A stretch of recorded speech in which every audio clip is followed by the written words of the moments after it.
However, when I was thinking back to the different things, I cut reading out because I do that all the time. And I started thinking through, and one thing came to mind that we used to do. And I don't know if any of you have ever done this in the past or enjoyed doing it, but one thing I really enjoyed doing was puzzles. And here I'm going to share my screen with you again. Have any of you ever seen this puzzle? This was like the ultimate puzzle to build.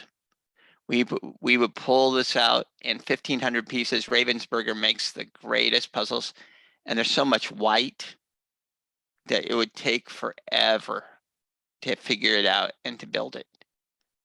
The thing is, with puzzles is it doesn't just happen immediately. With puzzles, there's kind of 3 stages that you go through when you're building a huge puzzle. First one is the puzzle is in the box. You can shake it up.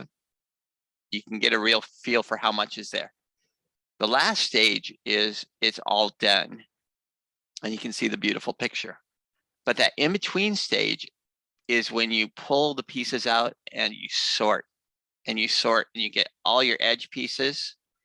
First, you get all your different sky pieces, your different colors, and get them all sorted and start pulling them together.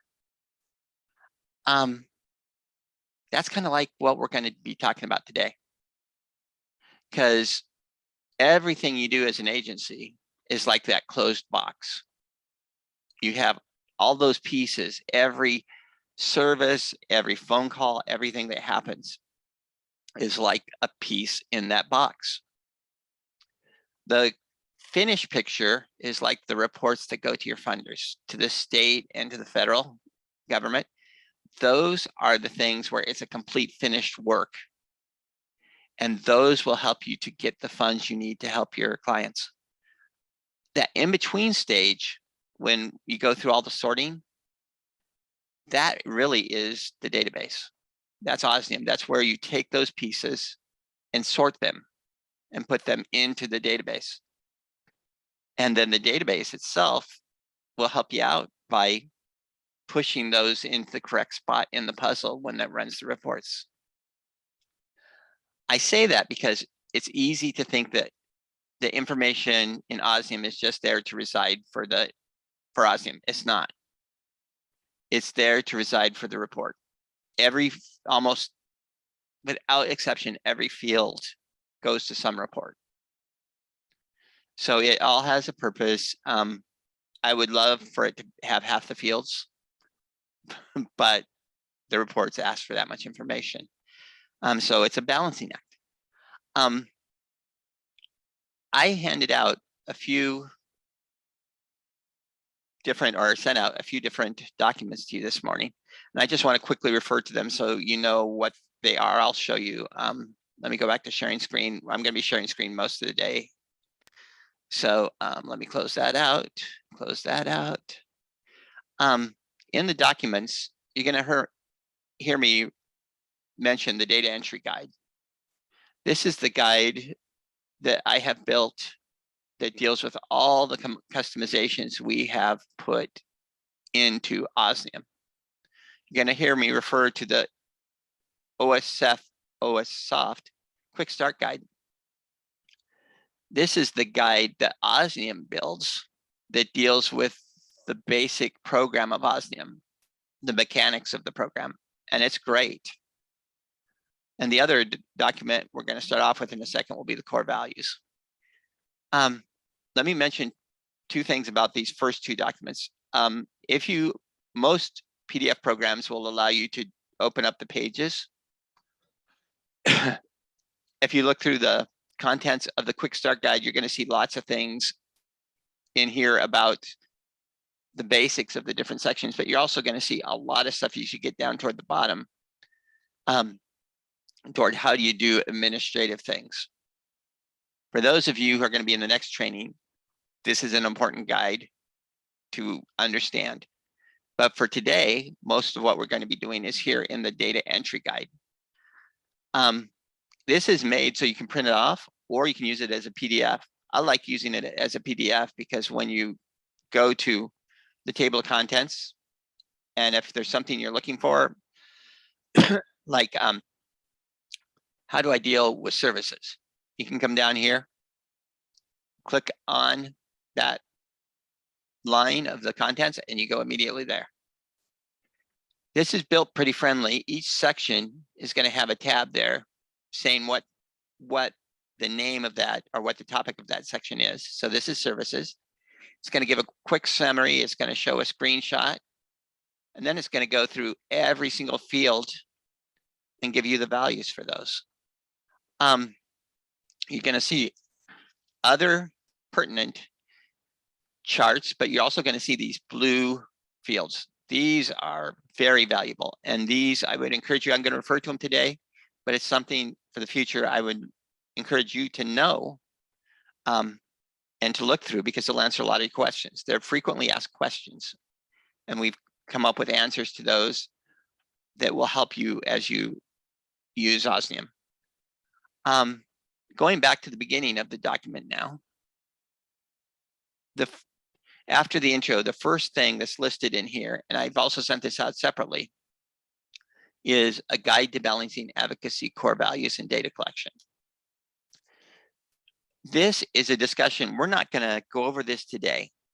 Everything I'm doing today has to do with the mechanics of the database, but there is a whole nother side of how does data collection and trauma-informed advocacy, how do they work together? And that is a conversation that you do need to look at, especially your executive director and advocates. You guys need to take this document, it's 6 pages long, work through it, and balance how do we get the information we need for the reports so that we can get the funding to help people, and yet how do we stay trauma informed? So I would encourage you, read through this. If you end up with more questions, Jenna and Megan would love to talk to you about that.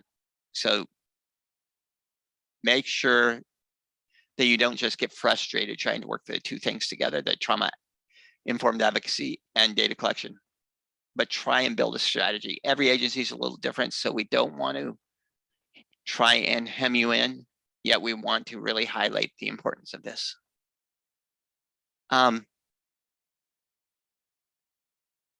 Now that I've mentioned that, I want to get started in the database itself.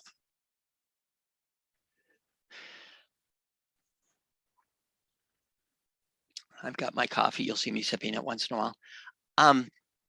When you first come into Osnium and open it up, if you haven't gone in before, this is what you'll see. You may see some stuff that are open from before, but otherwise, if you haven't, it's going to be blank like this. And everything is going to be built from this drop down in the upper left. If you click on it, you're going to see a list of things. For the most part, today we're going to be dealing with people, hotline calls, scheduler, and staff activities. And to be honest, there are 3 ways information enters Osnium. The first one that we're going to spend a lot of time about is all of the survivors who come into your agency. As those people come in, you're going to get information. If you click on people overall, not it's adults, children, dependents, and abusers, but we'll click on the overall column, you're going to see a spreadsheet come up here. This spreadsheet is of all the people who are in the database. So if you have 15,000 people in your database, they're all going to be in this list. It's kind of a clunky way to work through things if you do it here, but it is workable. However, if you're in the person list of the people, you can come up here and go, okay, I need to find, let's find, nope, we don't have a Smith. Okay, clear. I'm going to find Jane Doe. That's a good person. I'm going to look for Doe. And I find actually the whole Doe family. So you're going to be able to search for people there or for phone numbers there. And you're going to be able to see a quick amount of information on that person. Here we are on Jane Doe. And you're going to see a summary of her record over here on the right. Now, we'll go over into this more later on, but you can click and drag to show things more or less.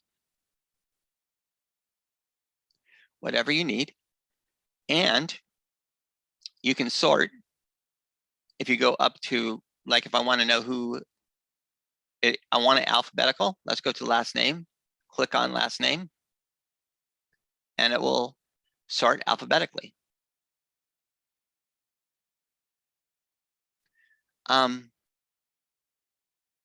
There's other things you can do too, and we'll get into more later. But this is an overview. Now let's go into Jane Doe's record and take a look here. Oh, the first thing on Jane's record is she gets an alert note, which we'll talk about in a second. That she refuses to wear a mask, which was important at that time when she was entered.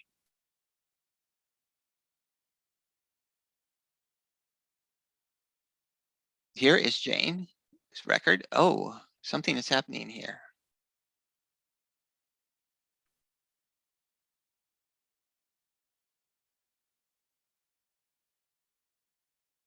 Okay, I've got a problem here, folks, and I'm sorry about this. Ah, it was just hidden. We've got it back. No problem involved. I hadn't seen that before. You can actually hide the information. Personal information, this is where we're going to start from. This section, dealing with the personal information demographics, is the most frustrating part of data collection. But we want to try and give you some tips here. Intake date. This is the first date that the person comes to your agency. Whatever that first date was. You don't have to change it each time they come in. That's that first date. Person ID. This is automatically determined by Osnium. It assigns IDs to different records so that they are kept separately. You don't have to worry about that number. ID number. This is something, if your agency has their own ID number system, this is where you can enter it. You don't have to have one. But if you do track people by numbers, you can put it there. First and last name. These are very important, but there may be some agencies don't want to put names in, and we'll talk about that. But they're very important because they keep the records deduplicated. You don't want to have, if you put in no names, you're going to run into problems. You're going to have, if you had 50 people in your agency receive 100 services and you put no names in, your stats when you run a report would show one person got 100 services because they would all go onto one record. So you can't do it that way. You've got to be able to assign stats to a person's record. But what you can do is, if you don't want to use names, is you could put an ID number into their first and last name slot. One easy suggestion is this person ID up here that Osnium creates automatically. It's always going to be unique to that record because they don't repeat. So you could copy that and put 1188 in for their first and last name. And then keep a notebook somewhere saying 1188 is Jane Doe. So if that's important to your agency, you can do it. But you do need to have something in there or your stats are going to go crazy. Middle name, alternate names, use those as you need to. They don't go into any reports anyplace. This next field is one of the most contentious, but it can be really powerful if you use it the right way. Date of birth is a personal identifying piece of information. And it is one of those, if you ask for, that can really make a person hesitant to give you that information. However, for the sake of Osnium, for the sake of the federal and state reports, age is mostly used to peg people into what stat area they should be counted in. Like, are they a child, a teen, an adult, or a senior? And sometimes they break down a little bit more than that, but age is used for those classifications. So thus, it's not important that the age be perfect as much as it is that it would lead the person into the right stat area. So Osnium has something that's built in here that's really cool. You could put in the straight date of birth and leave the date of birth estimated unchecked, and that would be their date of birth. But what Osnium has instead is you can ask the person, we don't need your date of birth, but could you tell me how old you are? And if they say, oh, that's not a problem, I'm 36, enter it, click on date of birth estimated, make sure it's clicked. And then as soon as you tab, you're going to see that the date of birth changed to 36 years ago from today when you entered it. Is that their date of birth? Probably not. And that obscures that piece of information, so they don't have the fear of having their actual birthday in here. However, it's going to assign them to the correct age groups, and every year that they come in, that is going to automatically go up their ages. So if you have a teenager who comes in who's 16, when she hits 18, she's going to go into the adult stats automatically. So I would encourage you, use estimated date of birth. That would be the first choice. However, that's something, again, you might want to talk with your executive director and come up with a strategy you think is best for your agency. Demographics. These are pretty straightforward. They're mostly based off of the federal and state reports. So there are things that we would love to add, but we haven't yet because they haven't been added to those reports. Gender, we have female, male, non-binary, other, transgender female, transgender male, and unknown. Some people have asked why we don't have gender non-conforming here. That's because there's a little bit of ambiguity, a little bit of messiness that term is actually refers to. It can refer to the person's viewpoint on their own gender, but it might refer to their expression of gender more. So it's not necessarily a gender identity as much as it is gender expression. Next one is primary race, ethnicity. This is a whole area that has a little bit of trouble with the reports. In the federal reports, one federal report asks for one primary ethnicity race for a person.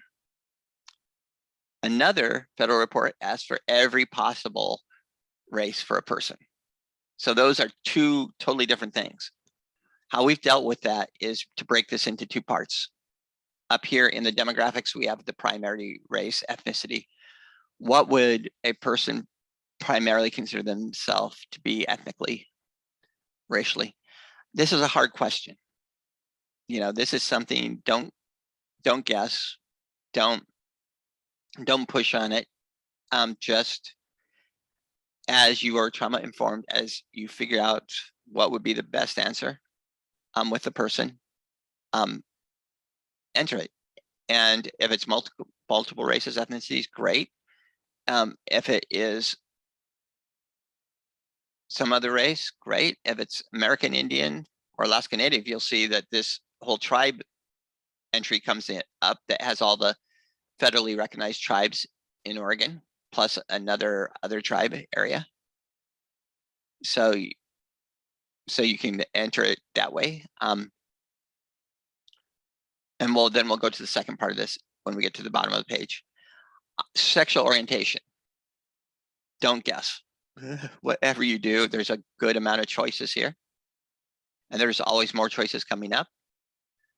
We will keep expanding that. If there's something you would love to see added, let me know. We update the database once or twice a year.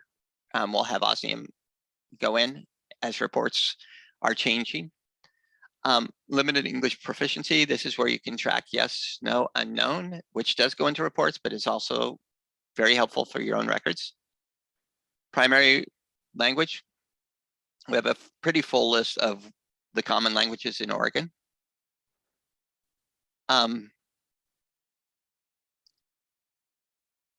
on this one too, if you have administrative rights, you can add languages for your agency, because this doesn't report out anywhere on primary language. That's one you wouldn't have to have filled, but it's helpful to have it in your agency. Alert notes. This is where you can put anything that a advocate needs to see immediately when they're opening this record. It could be this person has an anger problem. It could be this person only speaks Spanish. It could be whatever you want to flash up, like we did, that pop-up came up. This will show that.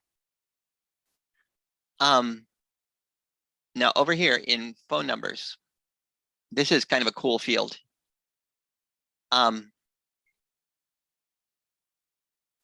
If you double click on it, you'll get into the whole phone number pop-up, and you're going to see you can choose which phone number is going to be the primary. If it's cell, that's where they should try first. Then you can enter the phone numbers, and by site, each one you have the option. Is it safe to call work? Is it safe to call home? Is it safe to call cell? Safe to call text? And also, is it safe to leave message? You can get very specific. So your survivors are safe if you're contacting them. And then if there's something you need to list down here, like don't call home after 5 p.m., that's when the significant other gets home and it could lead to abuse if they know. Great, put that message there. When you do that and click OK and come back here, you'll see that restrictions apply because you had a message in that restrictions apply field, which means whenever you're coming here, if you're going to call that person, don't just call them. Double click on it and take a look at what those restrictions are first. ACP number. This is if your agency needs an ACP number, and your ED will know that. That's where it's entered. If you don't know it, then you don't use it. Address. We do not, this is not a mailing address. This is not tracking that much information. What this is basically tracking is the city and county the person lives in, because reports do pull off of that. But we took street address out of it because we don't want this to be in there. It's not needed. Rural status. Probably your agency only has 1 or 2 of these that it uses. You may have 3 if you're really dealing with a wide spectrum of people. But this is where you would choose it. Frontier, rural, suburban, tribal, unknown, or urban. Now, and this is for the person, not for your agency. If your agency has one of these that you use all the time, and I'll go over this at the admin session, but just to let you know, people with admin rights can set this as an initial value. So when they come here, rural will always be chosen unless you choose something else. Email address, self-explanatory. Email restrictions, just like the phone number restrictions, put whatever needs to be there before somebody would email that person. Email or emergency contact name. This is all straightforward. Emergency contact phone numbers, emergency contact address. This is the whole top section of the person's record and most of the demographics. We have a little bit more down here in the bottom, but this is where we start entering this section of tabs. And we're going to work through those. The general information one lines up with the personal information page.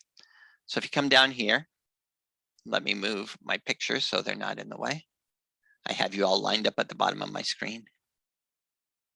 Okay, put you up there. Okay. General information. Primary advocate. Who is the main advocate for this person? This is always going to default to the first person who entered information on the person, unless you change it. So the first person who enters, that's who's going to show up, unless you choose somebody else. And this is always going to be a list of the staff who have access to Osnium in your agency. So then homeless. This is yes, no, unknown. Military status, active, not applicable, unknown, or veteran. Immigrant, refugee, asylum seeker, no, unknown, yes. This is a good place to mention. And I'll mention, we spent 1.5 years building this database out, customizing it. And we had a team of Carrie, Jonathan, who used to be at the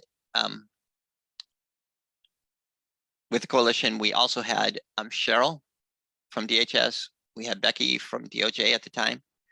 And we also had some members. And Cheryl used to say, okay, do people, if people are scared about listing that a person is an immigrant, which might be a loaded issue, and this can go for other issues too. It could go into ethnicity and race. It could go into sexual orientation. If by listing these things in here, you're going to put somebody at risk, lie, put something else. This doesn't have to be that exact. However, rest assured that these stats, when they go out in reports, they are all aggregate stats. They are only numbers. And so nobody is identifiable unless you're in a community where it's a very small community and you only have 1 or 2 Black people in your community. Then it may be an identifying number. And in that case, don't put it there. And if you're worried about somebody is an illegal, I shouldn't say illegal, that's a bad term. If somebody is undocumented, then put, unknown or no. Feel free to not be tied into that. Keep the person's safety in mind. Incarcerated, jailed, yes, no, unknown. Probation, parole, yes, no, unknown. Now this next section, I want you to think this in your mind, highlight it. Don't use it. I don't want you to touch this section. I don't want you to track income. However, there's a few cities and counties that require it. If you are in one of those rare situations, it's available. But otherwise, this is information that DOJ and DHS have said they don't want it to have easily identifiable in a person's record unless you have a reason why you absolutely have to have it.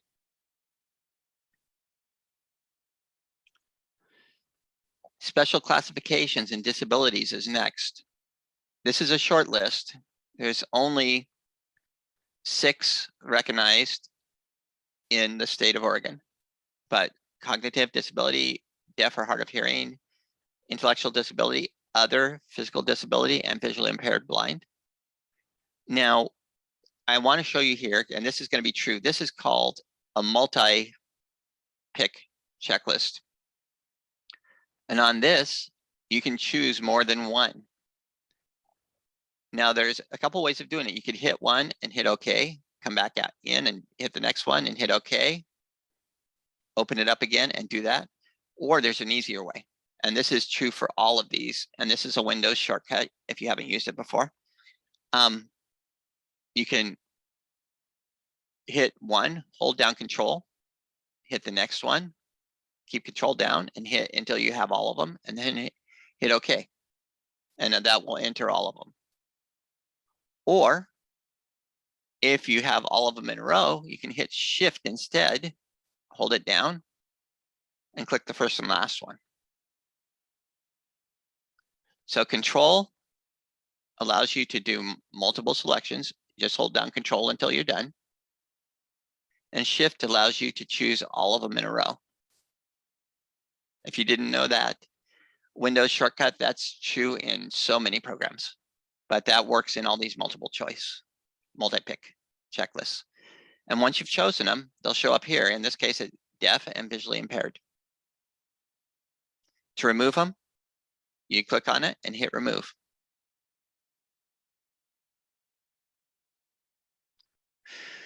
Now, in other races and ethnicities, this is the second part of the primary race. Primary race, we talked about up here, is where some of the reports say only want one primary race. Others want every possible. So if you chose multiple races, ethnicities up here, down here, you could choose every single one of those. It's the same list as up above, but you can choose a multi-pick checklist. You can choose as many as are appropriate, hit OK, and they'll show up here. Last on this tab is accessibility accommodations.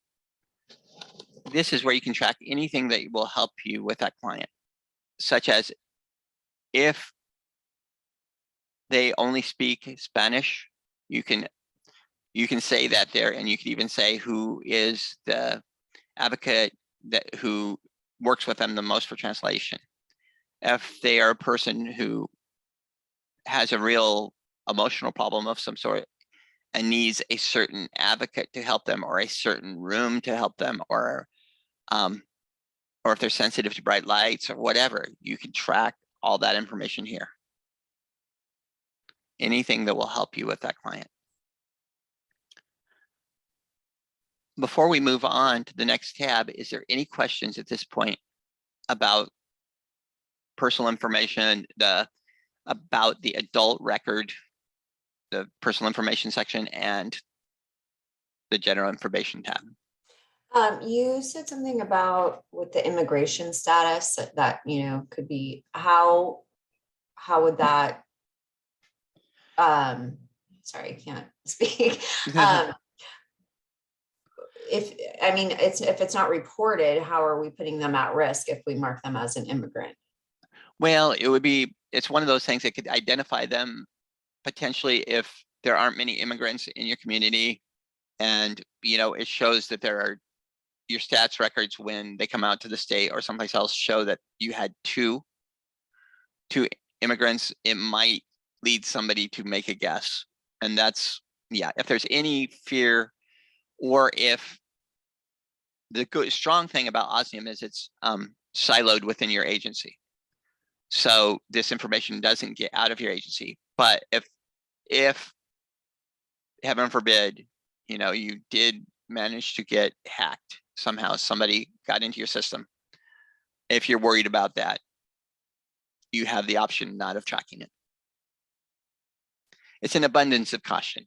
I agree, it should be safe, but. All right, thank you. You bet. Any other questions so far? Yeah, with the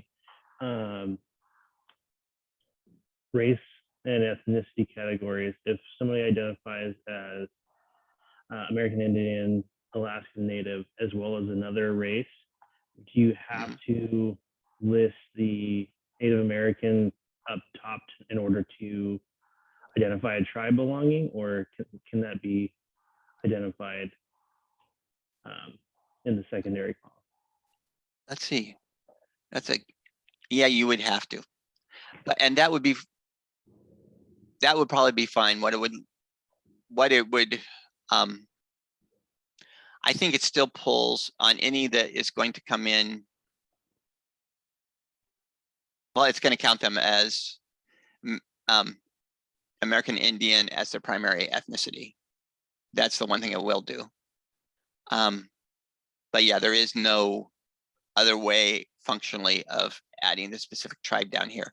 Though I suppose you could, yeah, here's what you could do. You could do multiple race ethnicities up here, have them down here, and still be able to add the tribe up here.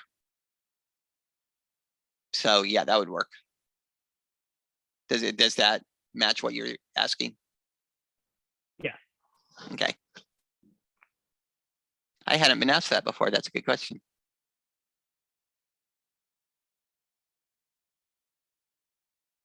Okay, let's go ahead and move on. Children and dependents. Basically, this mostly allows you to link a child's record to the adult, or this can even be a senior dependent. It's anybody who was a dependent of that original survivor.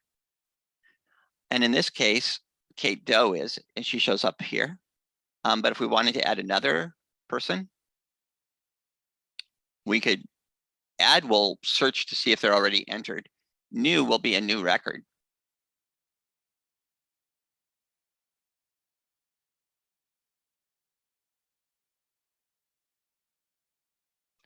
And the child's record is very similar. We don't have to spend much time on it. You're gonna see it has most of the same fields up here on the demographics. Simplified a little bit. It's gonna have, instead of all of the emergency and fields that we had for the adult record, it's gonna go into the dependent contact information here with Jane Doe's automatically chosen and the address of the parent. Custody of, you could choose then, this is the mother.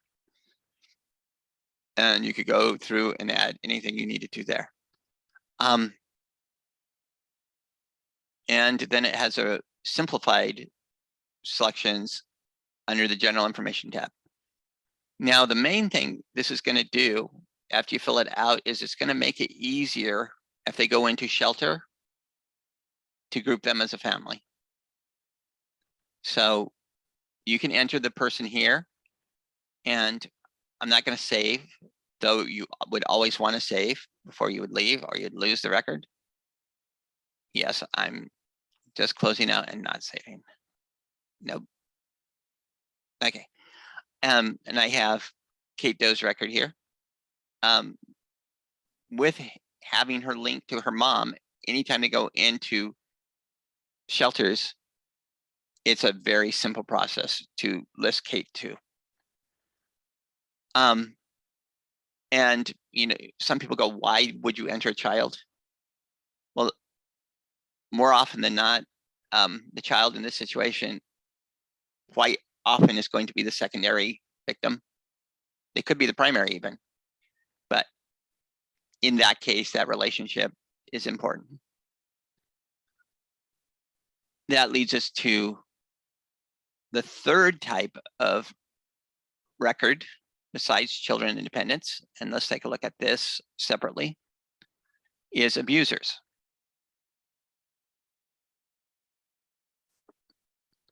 And abusers are similar but totally different. First thing to realize about abuser record is that none of this information reports out. And also, it isn't protected by VAWA and VOCA, so we can get more information. This is basically the information that you would need as an agency to protect yourself and the survivors. Is that a kitty I see, Chris? Yes, my kitty is around here somewhere. I have 2 of them, so big cat lover here. Yeah, Princess Paris Warrior Kitty on Instagram if you want to check it out. Okay. We have 2 office cats. Oh, that's awesome. Yeah.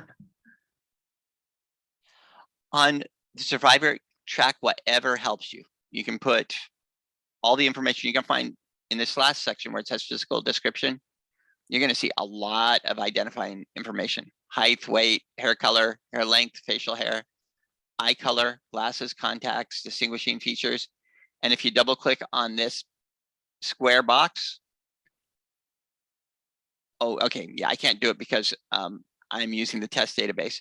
But if you were to double click on that, it would open up a field like this that would allow you to upload an image of the person, which if you have a real problem abuser that you want to have the people at the front desk be aware of, might be a smart move. But yeah, this is all for you.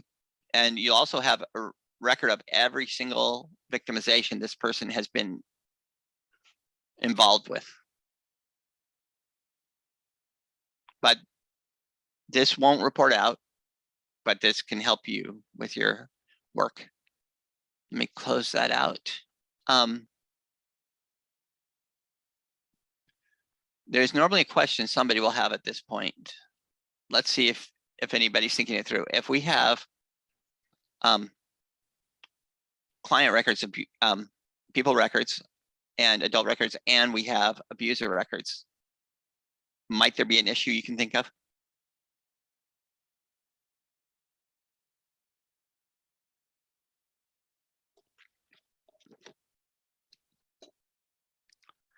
Okay, what about this? What if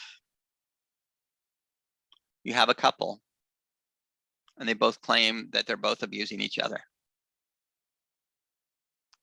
Yeah. That's messy to track. If you are helping both of those people, you need to enter them both as an adult, but then you need to enter them both as an abuser, a second record. And that abuser record will not report anywhere, so that's fine.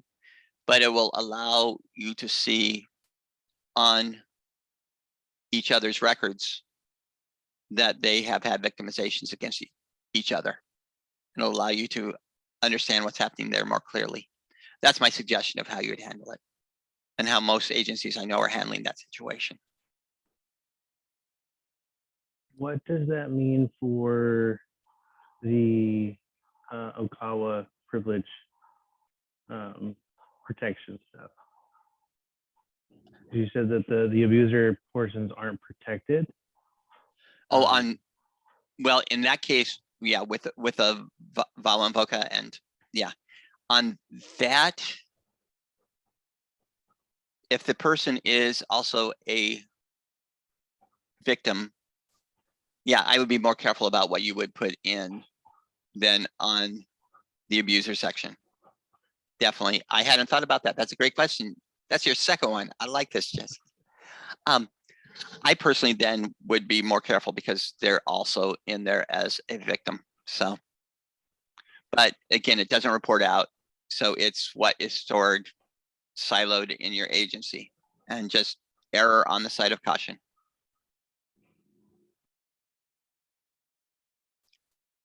Anything else before we move on? Now, how we're going to approach this and how I normally work through this is straight across. We go general information, children dependence. Next would be victimizations. Let me say one thing. Once you do victimizations, everything up to this point will be mostly dealt with in the first visit or two. So when a person keeps coming in over time, the amount of information you'll have to enter drops greatly. Which is, yeah, so early on when you start using the database, you're going to be so much more busy entering stuff than hopefully you will eventually. Victimizations. This is the core, kind of the hub of where everything happens. Services are where you do most of your action, but every service is tied into a person through a victimization. That victimization that happened to that person is why they're coming in. That's the hub of what's happening. So when we look at the victimization tab, let's explain a few things. You have a main victimization. Take a guess from what I said before about on the general tab. What do you think the main victimization is going to default to? First one. Yeah, the first one. Whatever you entered first, unless you change it. So if a person comes in with a sexual assault for 2 years, but then things change and they have a new domestic violence, that they're seeing you 3 years later, and that's what they're really there for, you'll have to manually switch this victimization here at this point, to that being the primary one. And this list will always be, drop down, will always show the ones that are here in this list. So as you add them, you gain the options in this main victimization to choose more. Now, let's take a look at one of these and talk through. Victimizations. There are a couple things in here that get a little difficult with the classifications between different reports. Most reports ask for one of 4 categories. They ask for domestic violence, sexual assault, stalking, or other. That is truly the 4 that is asked most of the time. So keep that in the back of your mind. We'll come to that in a second. The victimization record will start off with the client person that you're adding it to. Victim type, you'll have to choose, is this a primary or secondary victimization? Was this person the focus, or did they get carried along with the victimization? The date reported to the agency. Now this is exactly what it says, very exact. When you talk to this person, what is the date they told you about this victimization? The date of the victimization itself, and again, can be estimated. If they go, it was a year ago, you could say that. And then age at the time of victimization is automatically computed once you put in that date of victimization. So if I change this to the date of victimization is 2017, it would change that date to 30. Now here's where I said almost every report asks for one of these 4, but not every report. So this is where it gets a little hairy. So here's what we've done is we broke them up. You choose the big bucket first here. Okay, we're going to say this was domestic violence. Great. Then as we move on, we're going to see that we have more options too. Down here below, we'll get to that in a second. The address of victimization. This is not done for anything except catching the city and the county. That's the state likes to know that, but otherwise we really don't worry about anything else. The primary abuser. If you have entered an abuser, you can choose it here. You don't have to have that, though you do need to put in the relationship and the assault location, which is a generic answer. Those will be asked in the different reports. Weapons used isn't asked. This is for your own use. If you want to know, this person uses a gun a lot. This person is a threat with a knife. This is where you can enter those weapons used. Victimization types. This is the second part of the victimization category. While you have DV, SA, other, and stalking here, down here you have many, many choices. Sticking to this first 4, there's one that most people would say is missing. Human trafficking comes up all the time. Where's human trafficking? It's here, but it's not in those 4. That's not how the federal reports refer to it. If you come down here to victimization types to add, you'll see this huge long list, which includes human trafficking labor and human trafficking sex. And we do pull those stats out of there as needed. And this is, once you've chosen a victimization category, you can choose any of these down here below too.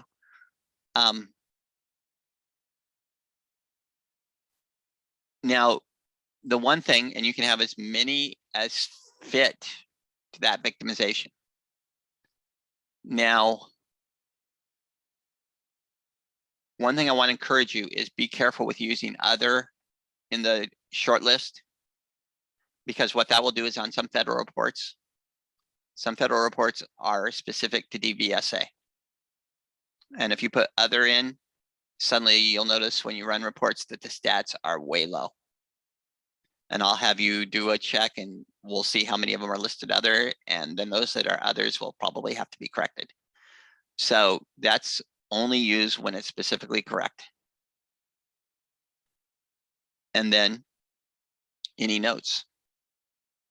So this is what goes into making a victimization record. Any questions at this point?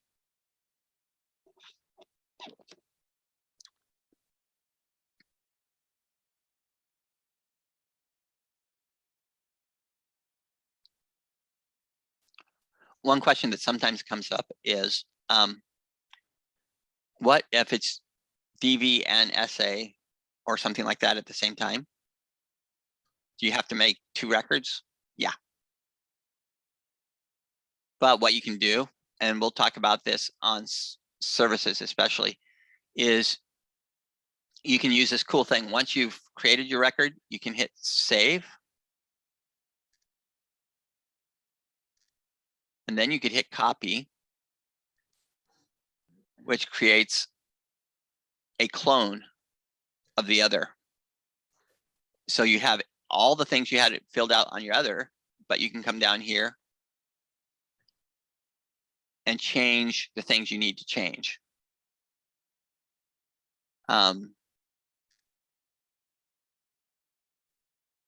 Let's see, let's go into,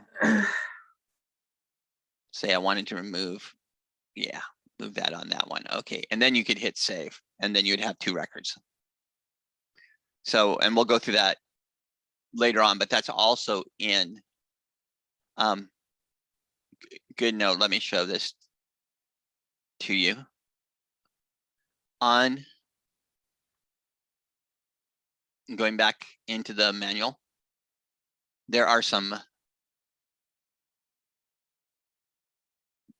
right here, other resources, the power of save and copy, page 61.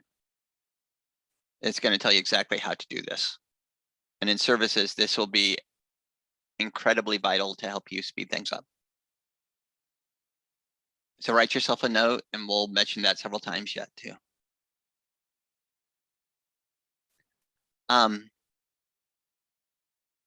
Otherwise, that's how you do a victimization.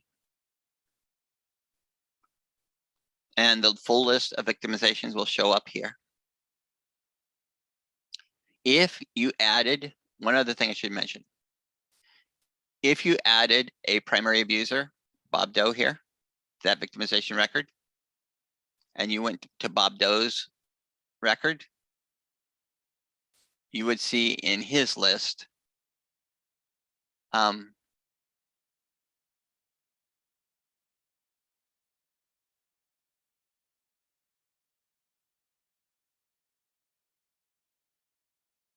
you would see that that victimization showed up on his record as the abuser. Okay, coming back into Jane Doe's record. Is there a category for the abuser's side to list the like restorative classes or like the domestic violence or abuser classes that they've taken or completed?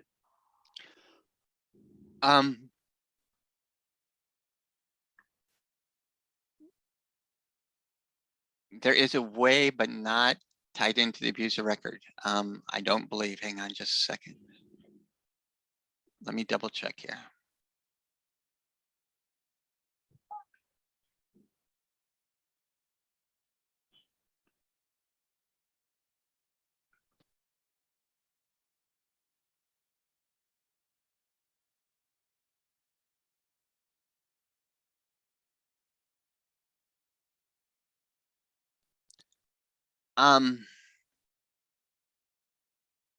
No, there isn't.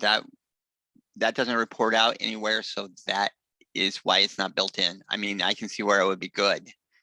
And we will touch on something in a second where that could be done very easy, but not on an abuser record. It could be done on any other record. Coming back to Jane's record, this next one is actually where I was trying to think if there was a way of doing it with program enrollment. This is one area of the database that does not report out anywhere. This is for your own use, and this is a powerful little section of the database that we hold on to help you with. This basically is, if you want to track a person goes in and out of a counseling program, or a person is involved with any program, you can hit new. You can choose the program. We have in here children's therapy, counseling program, so forth. You could choose the program they entered, the start date, and as long as the end date is open, anytime you run a flex report on this legal program, you'll get a list of the people who are attending it. So put the start date in, and once they're done, put an end date, and then that removes them from that report. And you can put a discharge reason and notes. So this would be, I wish we could use this item justice to be able to track what you were talking about, but it would not track into the abuser records. What this is also great for is, suppose you have some weird service that only your agency does that no other agency ever does, and it doesn't go out to any reports normally, but you need to get it checked on every once in a while. This allows you to build something to where you could track the people who received it. For example, if you had a jacuzzi program, you could enter it into this list. This is modifiable list, whatever you want, if you're an admin. And you could put the date that the person attended the jacuzzi, start and end date could be the same. And then you can run a report how many people received the jacuzzi service over the course of that month. And you'll be able to track it from here, even though it's not something we can modify elsewhere. So this is just an area that's available for your use.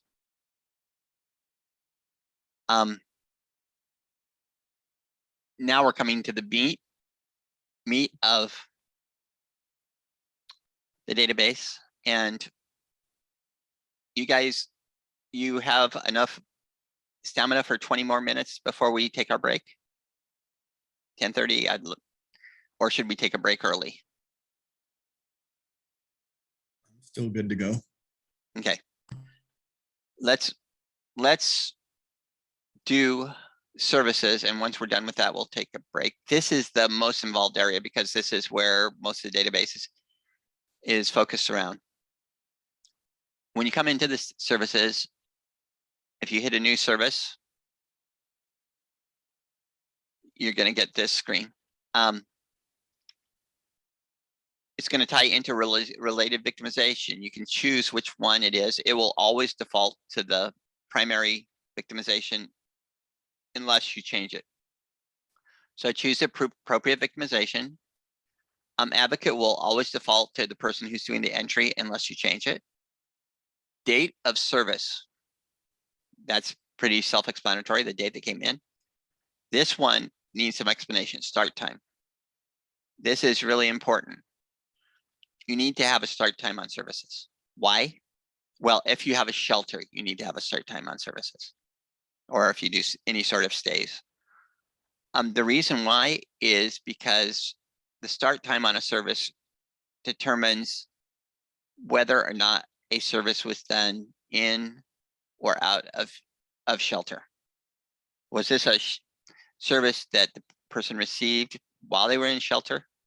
or is it a service that they received outside of shelter? So a start time needs to go in there, and I'll explain more of that when we get to the shelter itself. Duration, this is up to if you are counting, if you're counting the time, if your ED is the time that you spend on services, and co-located advocates definitely do. If they are counting it, then you need to put in the amount of time. 50.50 would be a half hour. Service type. And here, this is where it gets crazy. I want to show you something, and this will help you understand what we've had to do.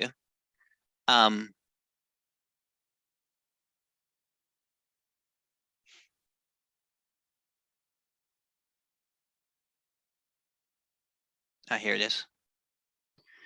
This is going to be a little overwhelming to look at.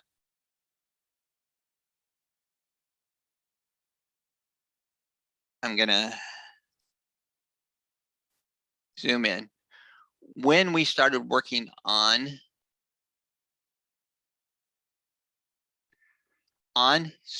services with the committee, we realized that every report asked for a different list of services. And we realized that every agency had their own list of what they were doing with their services. Which, if you ask EDs, the executive directors were pulling their hair out when it would come time to fill out the reports because everything was inconsistent. So we spent 2.5 months making things consistent and then mapping it so you would never have to think through what a different report was asking you for. And VOCA had the most services, so we built off of that, though we adapted it. And we took each area, like personal advocacy accompaniment, and we took those and modified them, and we moved some of them to different categories than VOCA had them. But this green column is the values that we ended up in the database for you. And okay, let's see, I think there's more than one page here. On this view, I have a, let me check here. Yep. Legals. Some reason those got into separate pages. Okay, but yeah, so we broke it up. So this green line and this blue line are the only things you have to worry about. What we do is when it goes to run a report, what we've done is that it will automatically, behind the scenes, translate whatever you chose into the VOCA, the FIPSA, the Muskie-VAWA report. It will change the values to what they need for those reports. So you don't have to ever worry about all those different reports. It's going to translate it, which makes executive directors very, very happy. Oh, and I see there's a message in the chat.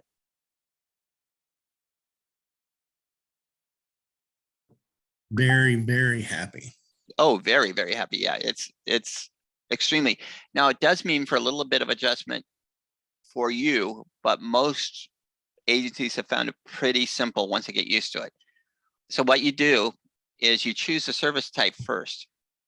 It's going to be one of these 7 areas. Is it emotional support or safety services? Is it information or referral? Is it legal? And if it's legal, it's either going to be legal civil advocacy, legal civil attorney, or legal criminal advocacy.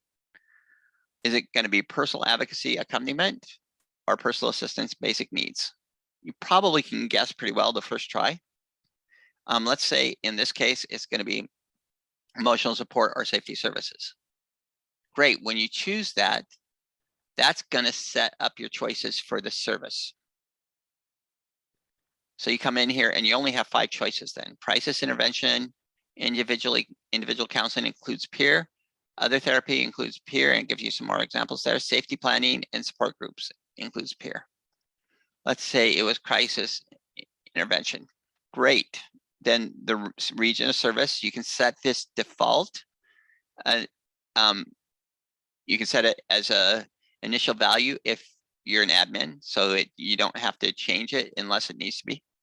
County of service, same thing. You can set it as a default, so it's always set for what your agency uses. Then co-case managed. This is culturally specific. You know it if you are.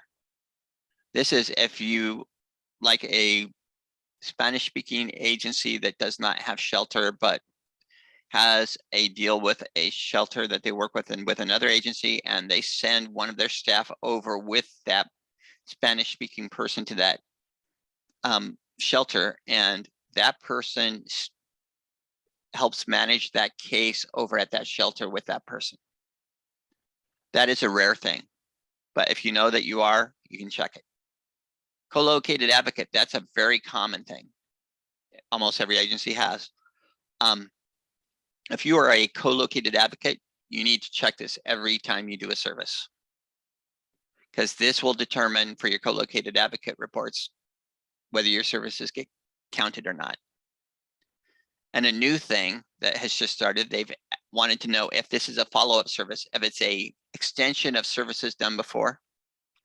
A follow-up service, check that also if you're co-located. The next part, program type. This is just internal use. This doesn't report out anywhere. So if you want to know, were these services being done at the counseling program? You can create a service type so you can do a flex report on it. Service location, same thing. If you want to know where the services are being done, if you have a few different locations that you do services from, you can list them there. And the method of contact down there. So fill those out. Individual notes, you can put any notes there. Group notes, avoid. This we'll talk about later, but you never write anything into this. And so that's how you do a service. However, when you're normally entering services, you don't enter one at a time. A person normally does several. So if you have a person who does several and they come in, and this is going to be in that save and copy. You get the person, you get done with that first record, hit save, and then you do copy. And clear the service type and service and enter the new service type and service. And then hit save and copy, do the same thing for the next one. So you're not having to enter every single service separately. You're just changing those lines for each one. And you can end up doing, after you've done the first service, you can do 5 more in a minute. Does that also, is it the same for, so like, let's say, service type was, emotional support or what have you. Could you, let's say, could you do it according to the service and then just copy and change the dates on it as well? So Yeah. do either one? Okay. Yeah, so for example, too, if a person always comes in for this support group, you can go click on it. Next time they come in, copy it, hit copy, creates a clone, and then you can change the date to the new date. And if you need to change the time, but new date, and if nothing else has changed, just hit save. Yep, so that save and copy is really valuable. It'll speed things up, and that 2-page document covers it really, really in depth. So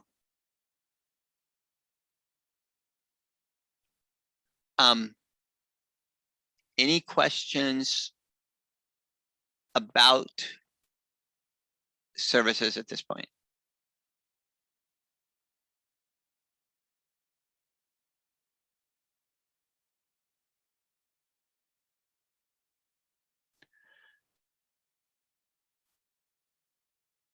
Just remember, you need to put in the start time, and you need to, that probably will get you into trouble more than anything else if you have a shelter. let's go ahead and take a break. I know I need it. And it's 10:22. We're doing good with time. Let's go ahead and take until let's take a good break and go until 10:40. So you have 18 minutes. Go get done what you need to, and at 10:40 we'll kick back in. And at the rate we're going, I think we'll be done a little early. But 12 o'clock was the ending time. But if we can get done early, we'll do it.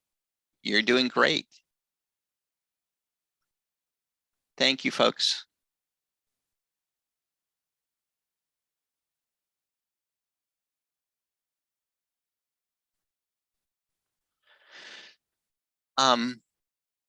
Questions were great. There was a good question asked on entering time for each service. Do we need to enter each service with its own time, say 15 minutes when we meet with the client and give several services, or do we use the aggregate time, 2 hours for all services? And my response to that is I would take the full time. Like if you met with a person for 2 hours and gave them 4 services, I would just split it, 4 ways and do 30 minutes per service. If you did 2 hours per service when you entered it, it would show up as 8 hours in the report that you met with that client. Does that make sense? Yeah.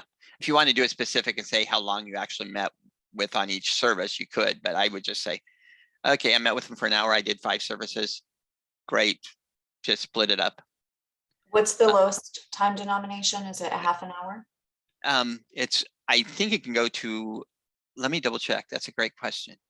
I want to say a quarter of an hour. So you might have to get creative, but I know that like when you're recording the hotline calls, I think the lowest is 15 minutes. Yeah. That's what ours is set for. Yeah. Would And I you think use that for like responding to an email? If it's the lowest increment? Well, that's gonna, I would decide with staff and ED on how granular you want to get on that, because it's just you're tracking, especially that's going to be tracking time for either staff management or for your co-located advocates. Their time actually gets tracked by the funder. Otherwise, that time doesn't really get tracked by anybody else that I know of. I'm gonna share my screen again here. No kitties this time.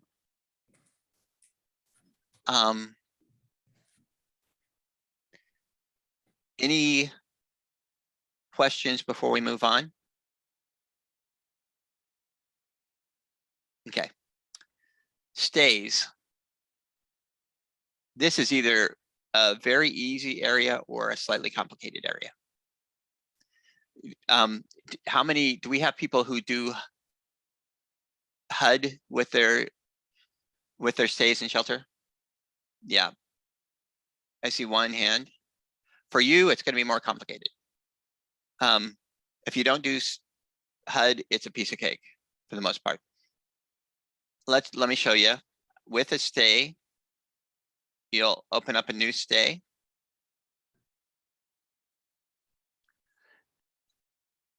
You pretty much only really worry about these first 2 boxes and a little bit about household. If you are not doing HUD. So for you, you'd have the client name, the admission date, and the admission time, critical. You've got to set those for when the person actually comes in to that shelter, that stay, that motel, you give them the motel, whatever, you need to set it. And then the stay type, you have these choices: emergency shelter, motel, housing stabilization, permanent supportive housing, rapid rehousing, or transitional housing. So when you choose that and choose the time, stay location, this doesn't report anywhere, but this is if you use these 3 hotels and a shelter. You could list those stay locations to where you could then run flex reports of how many people did we serve this month at this hotel, this motel? You could run it. That's for your option. And that's all you have to enter at entrance into shelter for this person, except for their family information. If you wanted to come down here and add a family member, because Jane Doe was also bringing in her family. So you come up here, Doe. Yep, there she is, Kate. You could add Kate. And that way you don't have to go into Kate's record to add this stay. It's going to ask you when you hit save, do you want to add this person? And you say yes. And that's all you need to enter to get the person in if you don't do HUD. Now, you do have to do discharge information. The nights you see is 0. Every night at 11:59, that is going to change. It's going to go up a notch. So that's going to keep changing. For every day you're in there, you're going to see that go up until there's a discharge date. In fact, let me go to a record that's already in here.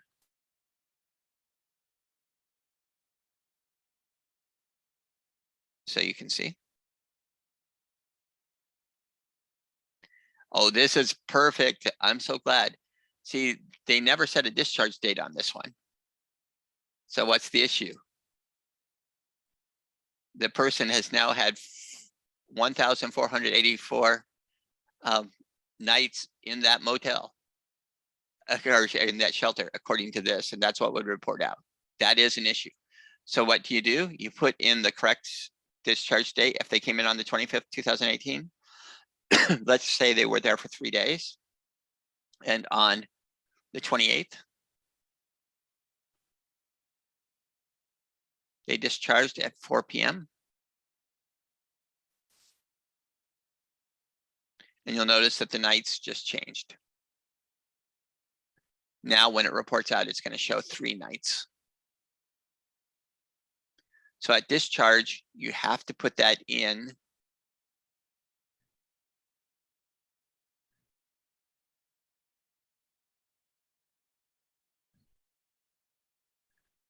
Now, I may have misspoken just a little bit.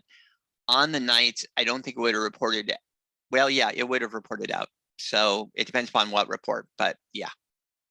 So you want to make sure you have the discharge date in there for when a person leaves and the discharge time. Now, why are those times so important?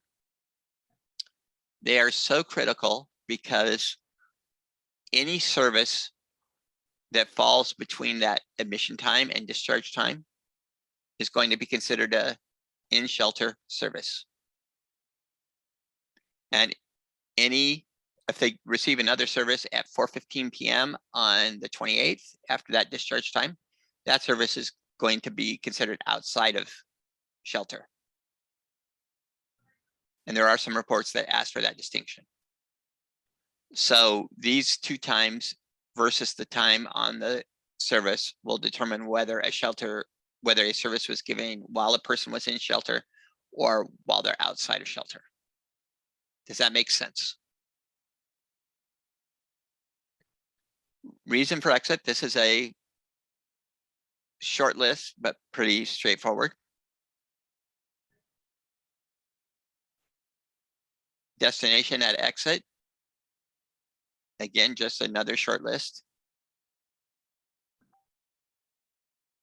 And I believe both of those are pulled from one of the reports. I can't remember which one it was. I'd have to go back and look. But that's it. That's everything. If you don't do HUD, that's everything you need to do. There's room for notes. If you do HUD, I'm not going to tell you how to do the HUD section. I'm going to give you a resource for that. But if you do HUD, you have to come in. If you're starting a new project, do a project entry with the date. Okay, great. We'll open up the one they already have going.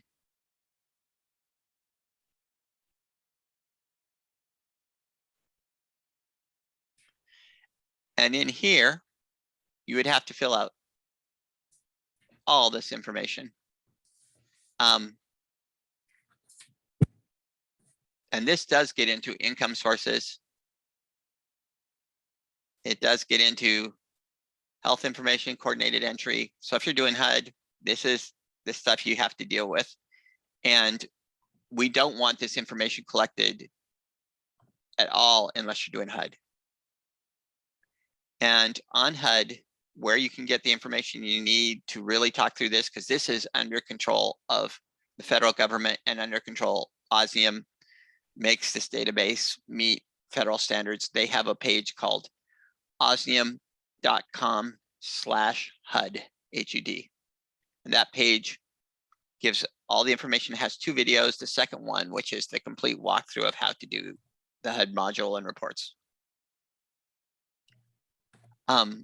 One trick on the HUD is if you're doing, let me actually go to a different person's record just a second. So I can show you.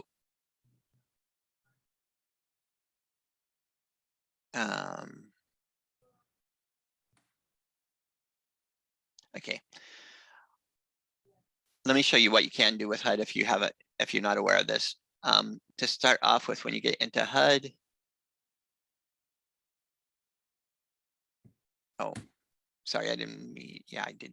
Okay, when you get into HUD and go to new and start it, you can immediately hit, once you're here, you can immediately hit save.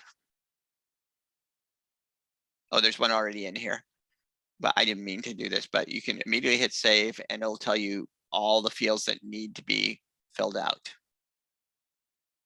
So whenever you go into HUD, that's the first thing I would do to make sure you've got those filled out.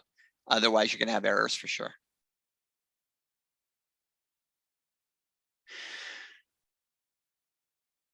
Otherwise, that stays in HUD. It's pretty straightforward. Any questions? I have one. Sure. I always have questions. So when I was doing that, I was running into a situation where I would save it and it would ask if it wanted me to copy the children to the stays. And then when I said yes, it would give me an error message. I can't remember what it was, something about adult services and child services. And it didn't actually copy any of the children's information. So I found that I had to go into the children individually and enter their own stays. Okay, it should, but hang on just a second. Let's,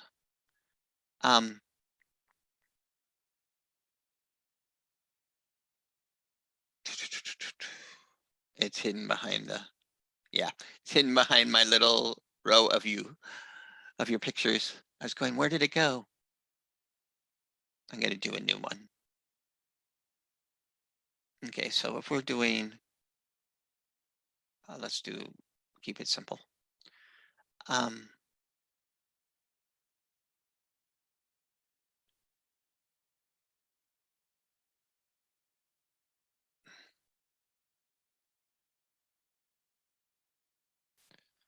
Okay, at that point in time, that's all I need to enter it.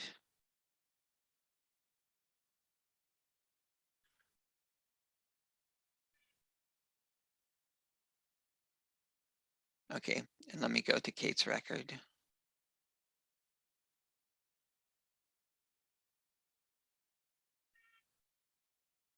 Now, did you hit save when you left that screen, Jamie? Otherwise, when you go in here and if you looked at the children, and I heard you, Paris. You might have heard Paris meowing in the background. If I open up Kate's record, let's double check.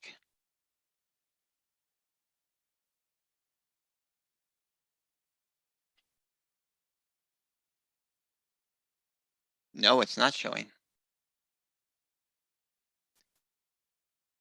Let me make sure on.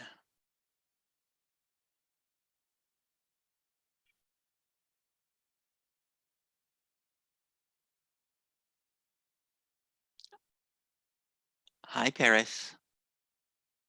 Somebody's not understanding why I don't pay any attention to her. I'm not sure why. That's a good question. We'll need to,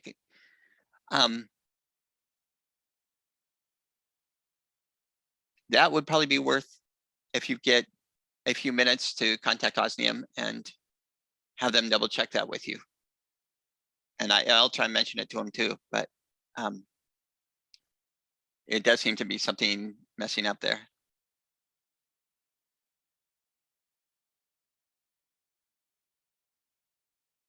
That was working before. Okay, let's continue to go on. And we have, next is partially served, not met. This is real simple, though it's a little confusing. There are some reports that ask for, did you meet all the needs of a person? And different reports ask for it different ways. One report asks for, if a person asked for 5 things and you met 3 for them, then they were partially served. Another report says if they asked for 5 things and you met 3 of them were fully met and 2 weren't met. So we decided to map it all behind so you guys don't have to worry about this and make it as easy as possible. And Osnium did this for us. The only thing you have to track is we've got everything set up to where things are assumed to have been met unless there was an issue. So if somebody comes in, asks for shelter, but your shelter's full and you don't have an option, or something else where you can't meet a need, at that point in time, you need to create a partially met, partially served, not met, a record. And it's really short. You would put in the date. You would fill out the service type, whether it's not served or partially served, and the reason, which is from a list, federal list. So just do that, is the date, whether it's partially served or not served, whether you're able to give them something or not anything, and the reason why. And if you do that, those will be pulled onto the stats for the couple reports that need to have that information.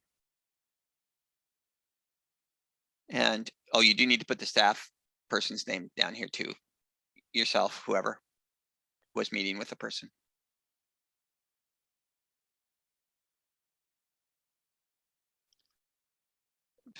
For example, I think here's an example. They were not served. There was a security risk on the 13th of 2018. Another possible one would be they were not served at that point in time. Possibly they wanted to get some sort of service that would be out of your office, and they called into the hotline, but the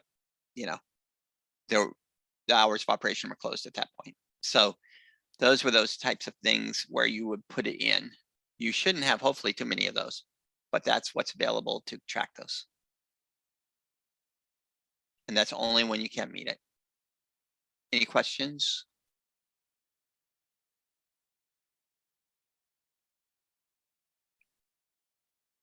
The next one's pretty straightforward. It's a little more complicated only because of those problem makers, the co-located advocates. You'll hear me tease co-located advocates because they do things a little bit harder on a few things. Referrals. Normally you just have you're referring somebody to a place, but co-located advocates also get referrals from. So they have people who refer from them to that co-located advocate. So in referrals, when you're tracking that, you're going to have referral date.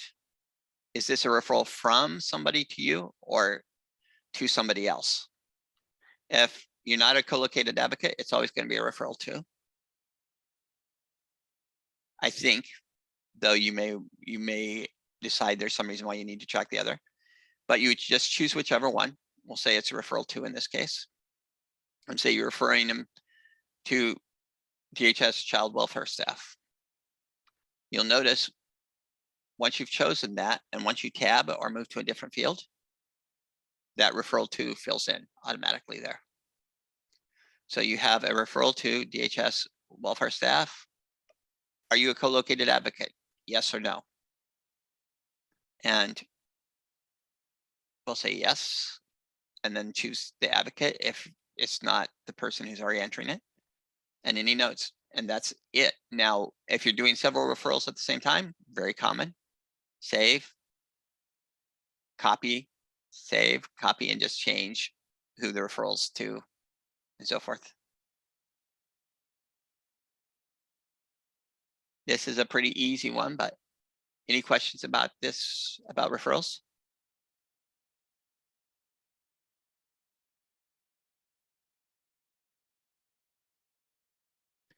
Okay, next is protection orders. Protection orders was set up, Cheryl and Becky, DHS and DOJ, did not want to set this up as a legal area for tracking anything where you would need to be acting on anything. That's not what this is for. This is for reporting out purposes. And because of that, when you do a new protection order, you're going to see protection order types. These are the types recognized in Oregon. Temporary order elder and disabled PO, temporary order EPO, temporary order extreme risk PO, temporary order FAPA, temporary order SAPO, temporary order stalking, and tribal order. Other C notes and final order for stalking. Those are the ones that are recognized in Oregon. Date requested, date granted. You'll see there isn't any other information. Some people want to know why it doesn't have date denied or date ending or anything like that. That's not the purpose of this. This is the information that's being asked in the reports, and they just want you, if you're tracking anything else, they don't want you to track it in the database. They want you to track it in a paper file somewhere where you can make sure it's not lost in the database. Any questions about those?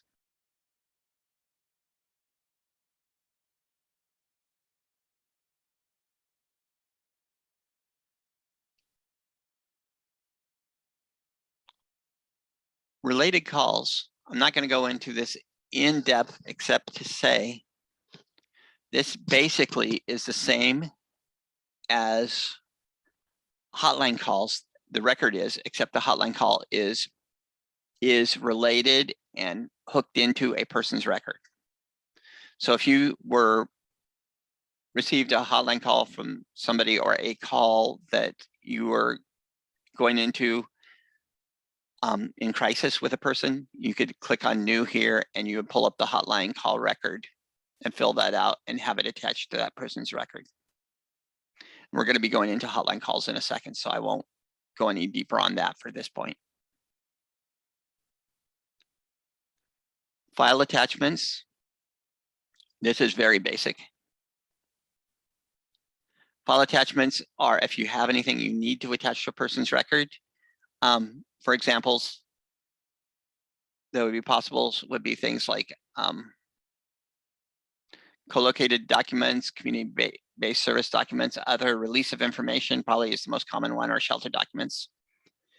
If you scan them, you can double-click that attachment field. And yeah, I can't do it here because again, it's a testing database, but you would pull up a screen to where you can upload that PDF or JPEG into their record and attach it.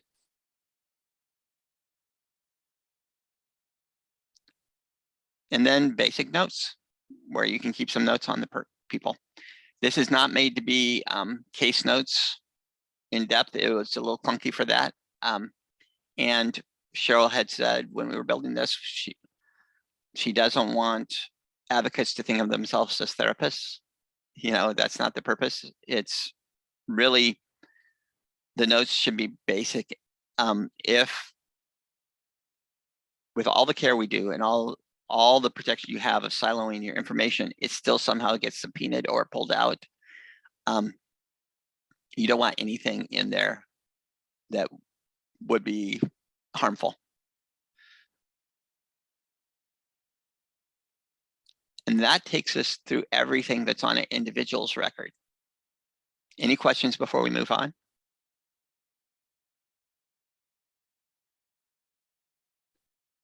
I feel like you're tracking really well with me, but if I'm wrong and you have questions, feel free to ask.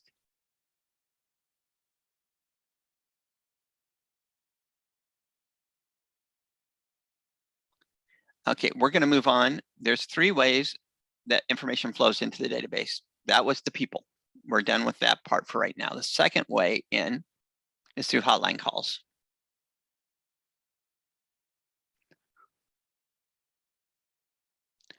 When you click on hotline calls, you're going to see 2 tabs open up. It's a little unusual that way. You probably haven't noticed this one here before, but it's the full list of hotline calls. Just like with the people, you get a full list and then you get a new record. Hotline calls we really treat differently in Oregon than most states do. Hotline calls, there is the expectation of anonymity in Oregon. This is not a record of a person calling in. This is a record of a call. So thus, everything about the person is removed from this record. The date, the time, the duration, the advocate, the call type. Drop this shelter extension to previous call has to be taken out of there. They keep forgetting to. The only crisis hotline call and information referral are the 2 types you have to worry about. And then the caller type. Is this person a primary victim, a secondary victim, not a victim, not applicable?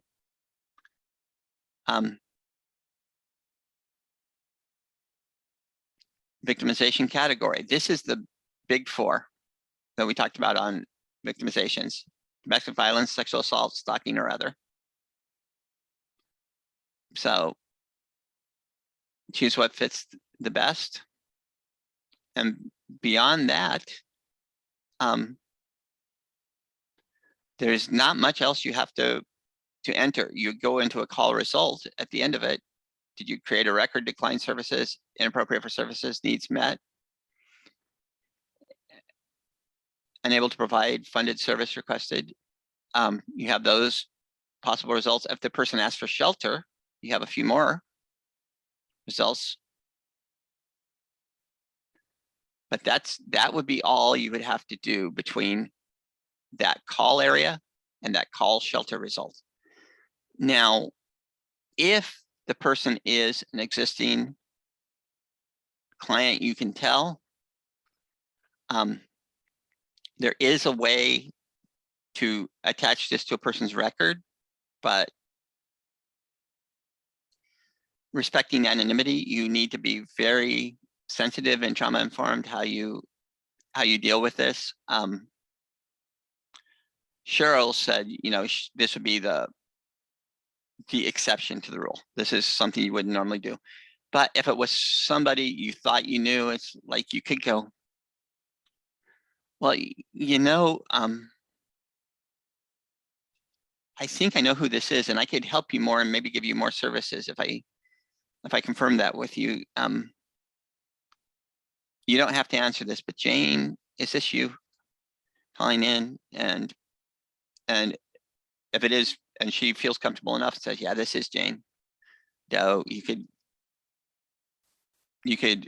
click on that and look up her record. And then you could attach it to there. And this is going to attach this record to her record. That's one way of doing it.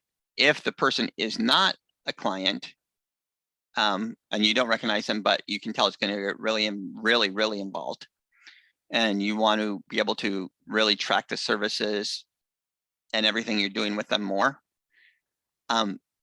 in the right situation, and this is something you would need to talk to, kind of set an agency standard on with your ED and advocates, you could create, at that point in time, you could ask them something along the line of, hey, I think I could really help you more if I had some more information on you, but I would have to enter you into the system. And I want your permission to do that. If you don't feel comfortable, that's fine. But if you do feel comfortable, we can offer you even more support. And if they feel okay with that, you could save what you have. Oh, I gotta add some time to, you could save what you have.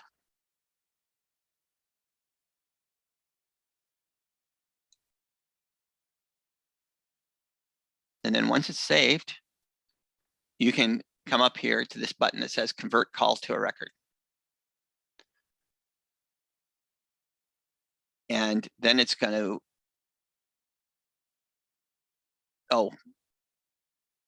create a new client.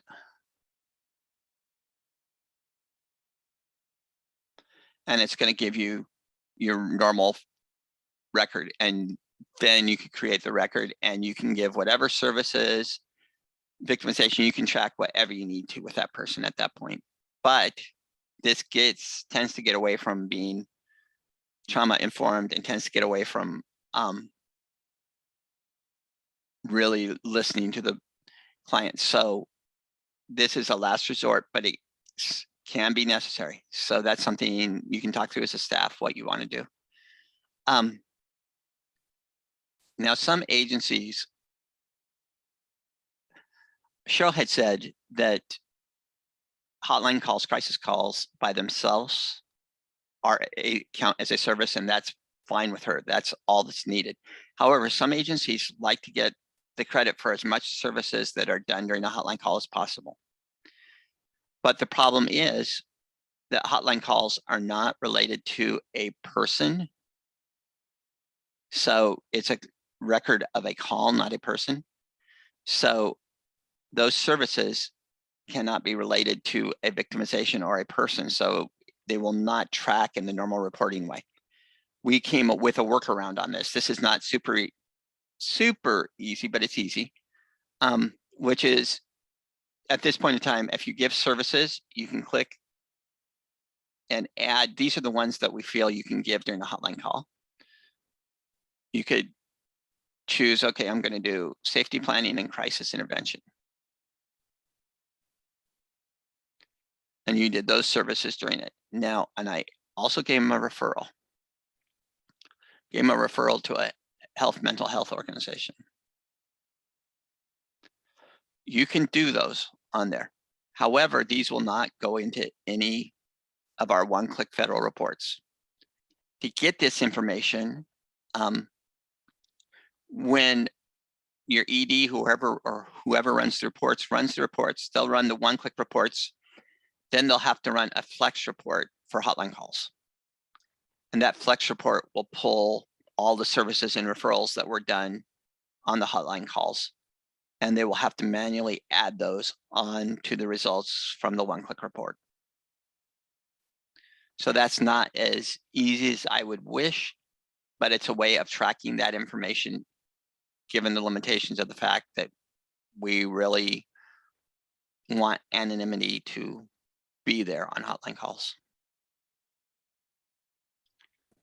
And again, call result at the end of the call.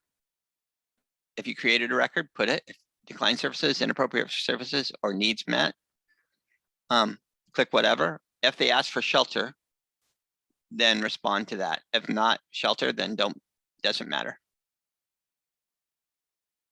And call notes, whatever you want.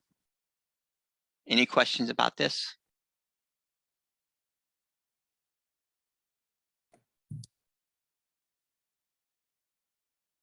I think Chris has been in.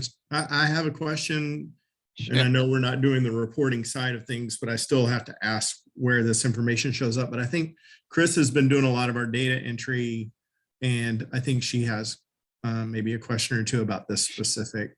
Sure. space. Yeah. Oh, thanks. So can you hear me? Yeah. Okay, Yep. so this is just strictly a hotline call. Get a call from someone who identifies himself as being homeless. There's not been any domestic violence. I mean, we're asking the right questions, but we're on our hotline services, we're checking crisis intervention, we do some safety planning and referrals. But what happens is when you click on the call type, Mhm. we usually are checking the crisis hotline box because that's the line that it's coming in on. But Mhm. then you scroll down to the victim box, that our caller type, Mhm. and they don't fit under the victim category. So we're clicking not victim or NA. Mhm. And then under the victimization category, it's going under other. What Okay. we've seen happen is that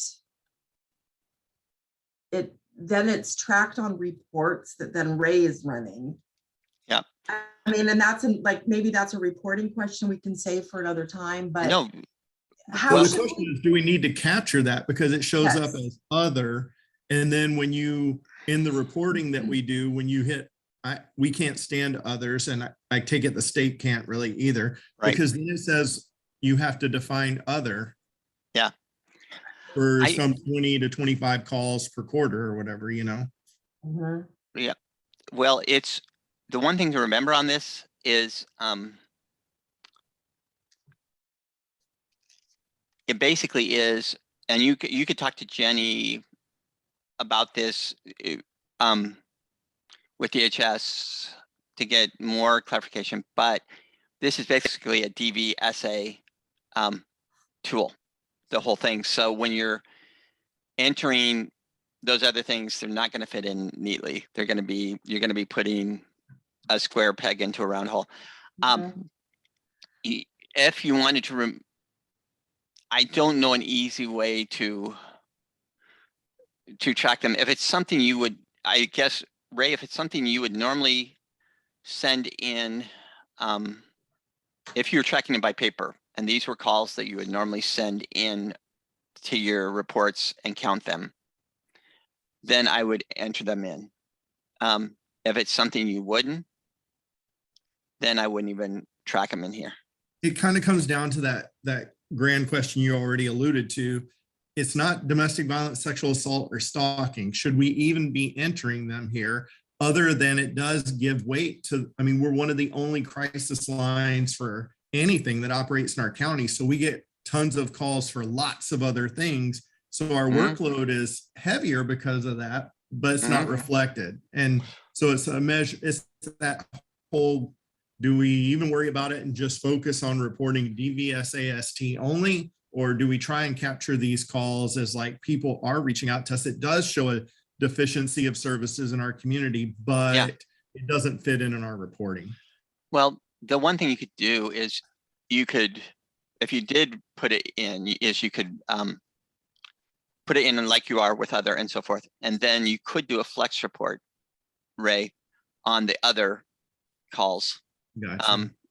So you would know how much is actually coming in on other. And then that would allow you to make some informed decisions on whether you need to adjust those numbers that are going in for the other reports. So thank you. I totally can track with that. I get it. So, I mean, we've been working with it for a while. These are just things that we've seen. And this crisis call piece is the one that trips us up the most, it feels like. So Mhm. looking at some of our, one-click state reports or DHS reports or DOJ reports, where do the crisis, for instance, where do these show up in some of those reports? And we might be, and you can totally tell me, hey, we'll talk about that when we get to reporting. But either we're not clicking something right, or we're not looking in the right place for our reports, because I'm looking at a report now that has hotline crisis line counseling and it's a 0, even though we enter stuff in here. Okay, let's go over that in reporting, and Love it. then what I love to do too is if you see any of those numbers that don't look right, contact me anytime. And what Okay. we'll do, because we'll go through a process where I'll pull out the mapping document and I'll see each one of those fields on different reports pulls a different route. We'll take a look and see what it's supposed to be pulling. And then we'll see what information you had. And if we need to, we'll go to the straight data. There's a way of looking at the raw data more and see if there's something that's not getting entered right, or if there's actually a problem with the report. Love it. Yes, thank you. You bet. And I never feel bad about calling me about those things. That's job security on my part. So yeah, love to help. Anything else on the crisis hotline before we move on? Okay, let's go to, Vanessa, yeah. Olivia doesn't have a, she doesn't have a microphone. Oh, that's And right. Yeah. what would the victimization category be for friends or family calling about concern for another person? And again, do we even, you know, is that an internal decision about even tracking that? Yeah, that'd be, I think Cheryl would have said that is an internal decision on how to track it. But if it's family calling, you could make an argument that you could say that they're not the victim, or you could say they're secondary victim. If they're the I mean, there's a good chance that they're being impacted by it to some degree if they feel impacted enough to call. Right. So that's your call. But I would say if it's family calling, they're either going to be a secondary victim or not victim. Okay, we'll have some internal discussions about that. Thank you. Yeah, and this is something I'll just say personally. I have realized over the years, I was a little kid. My sister was abused by my father, and I was so small that I didn't realize it. But I have come to realize over the years, especially over in the last 10 years, that I was a secondary victim. So even though you don't realize how it's impacting you, if somebody's calling enough, there's a good chance they're a secondary victim.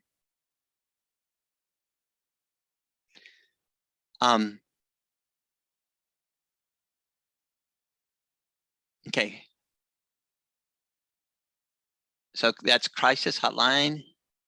You do on that long list, here's the list of all the hotline calls you've ever gotten. And Ray, this is what we'll talk through a little bit. This is raw data. And this can be dealt with if you like spreadsheets. This is where you can get into some really good stuff. Coming back to the drop down. We've had people, we've had hotline calls. We'll get to scheduler in a moment, but right now we're going to go to staff activities. This is the third way information comes in through your staff. And the first one, this is the hardest of the three to wrap your mind around, is the outreach. You'll get a full list here. Then click on New Outreach.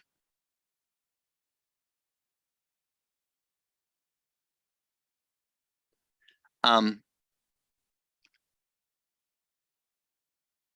you're going to have three main categories for outreach that your staff is doing: training, expert advice, prevention activities, and outreach activities.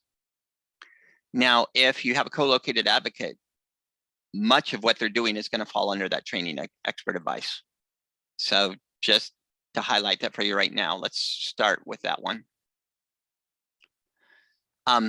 Data activity type. Once you've chosen that first activity, then you get a different drop down depending upon what you chose. In this case consultation is huge for co-located advocates. And then you can give it any title you want, just whatever makes it make sense to you. And then start time, duration, and hours. Especially for co-located advocate, this goes into that report. And hi, Paris. I know it's almost time for your treats. And sorry about my kitty is active today. She's not normally, but she's running around. And then total participants. This is going to be the total amount of people who were involved with this. Let's say there was 23 people showed up, or 23. Now co-located, if you're a co-located advocate. Now, If you do RPE, and that's something, again, an ED should know if they're doing RPE, which is cycles of training. If you're doing that, the only way to really track that is that every cycle of that training you do, when it's the first session of a cycle of trainings, check that box for that first time. And that will allow us over that 6-month period of time or whatever that you're reporting on to see how many cycles you started. So that's not commonly used, but it is there to be used if needed. School-based activity. This is a new thing that the state is looking at. So if this activity was at a school, go ahead and check that. Evals given. Okay, I handed out 50 evals, which 49 were returned because they were really enthusiastic about letting me know that only one of them thought I had a positive result. You know, it's that's for your internal use. This isn't going to go out, but that is very helpful. Now, this total participants, I want to highlight it again.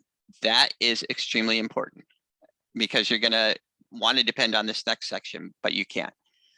Then you get into audience types. You click on new, and if you click on here, you're going to see the 3 main categories: adults trained, children, youth trained, and product material. Let's start with adults trained. And actually, this doesn't fit with the example. Let me go back and so much. I'm going to switch this from training expert advice. Let me go to a prevention activity and education youth focused. That'll fit with my example more. And then I'm going to go new audience type. I'm going to do,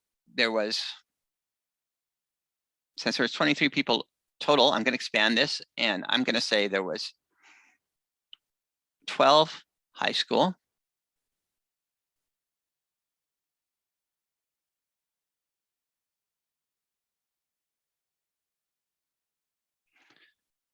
save and new.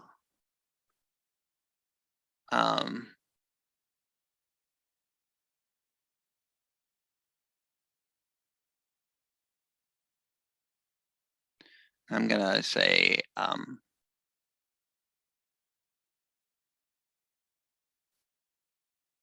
let's say 9 junior high.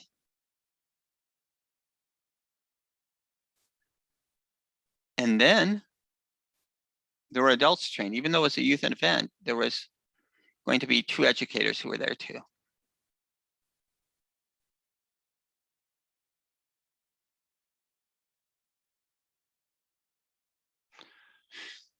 Now you'll notice after I got done doing that, that the sum is 23 down here. So that matches the 23. However, there is an additional audience type that we debated about putting in there because it messes things up, but it adds value, which is product material. If you wanted to track the fact that you handed out 8 brochures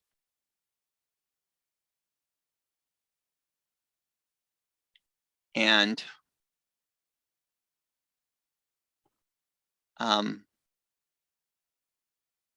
3 posters,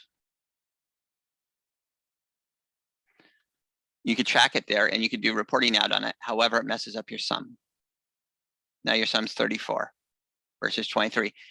But if you took that 34 and subtracted the 11 that is there for brochures and posters, that matches the 23 people versus the 23 in that case.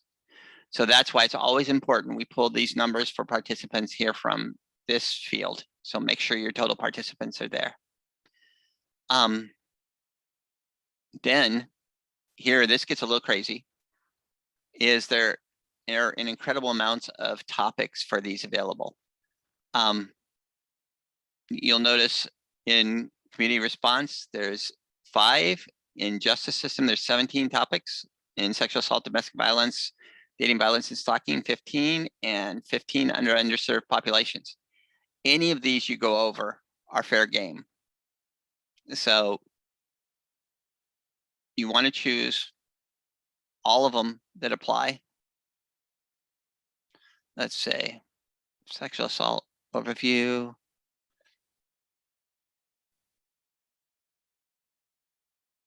And put them there in under topics. So you've gotten the audience, you have the topics, and then you want to add all the staff that were involved with this, because each staff doesn't have to enter their own. You're just going to enter one for the event and all the staff who are involved. Now, one little extra thing on this, if the lead person on this was a co-located advocate, then anybody else they bring, if Ray's co-located advocate brings Ray in to help them, Ray's stats get to count as the co-located advocate event too. So if it's a co-located advocate event, anybody who's here on staff counts toward those co-located advocate stats, and that's right.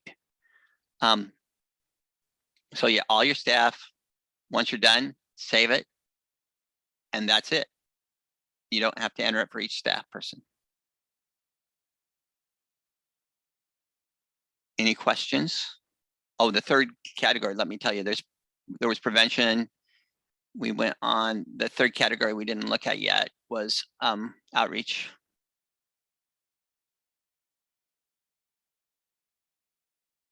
And outreach activities are community awareness activities, community education adult, and community education youth.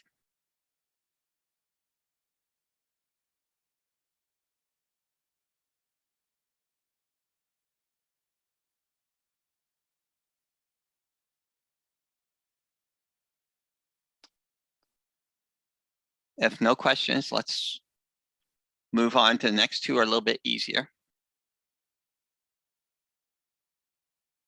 And you'd always save on your way out, except I'm not, because I'm not saving this information. Drop down, staff activities, coordinated community response. This is all the meetings,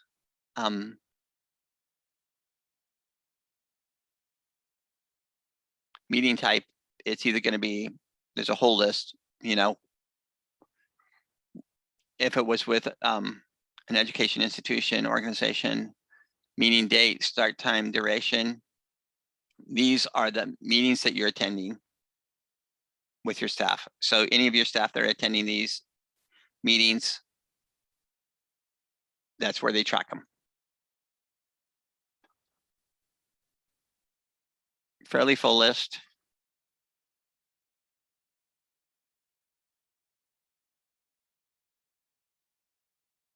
That's pretty straightforward. And again, you can enter all the staff at once. You just one record. And the third one, oh, sorry. Third staff activity is training time. Now, training time, always have to clarify this. There's always at least one person who jumps into thinking, we just did training a couple items ago. Well, no, this is training time that your staff gets, how they get trained. It's training time we take. So for example, training method, let's say like today would have been a webinar. Date, start time, duration, 3 hours. Notes, training focus. This one's rough because it doesn't have the normal. Other, see notes.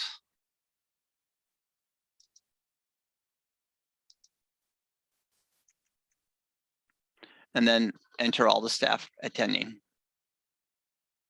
And then you would save it. And this doesn't report out to federal reports, but this allows the EDs to run a flex report of all the training that individual staff member has done, or that all the staff members have done, or the training of all the people who have taken one of the classes. You'll notice There's all sorts of things. There's anti-oppression, confidentiality, the core advocacy, if you're wanting to track where they stand with their certification, crisis response, all those things. It'll allow, you can do a core advocacy certification training check and see a report on that and see how many of your staff have completed that.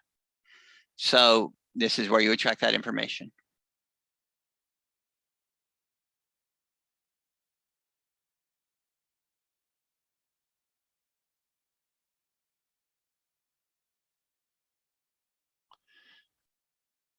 Any information about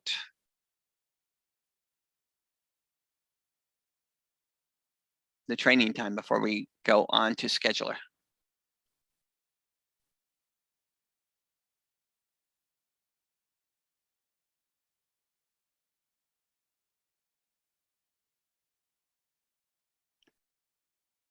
Okay, scheduler is like super neato Kino type deal.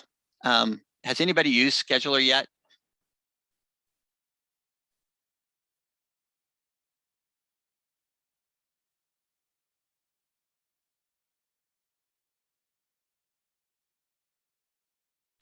And is Ray gone forever? If so, Chris or whoever from there, make sure he gets this information because this is a good one.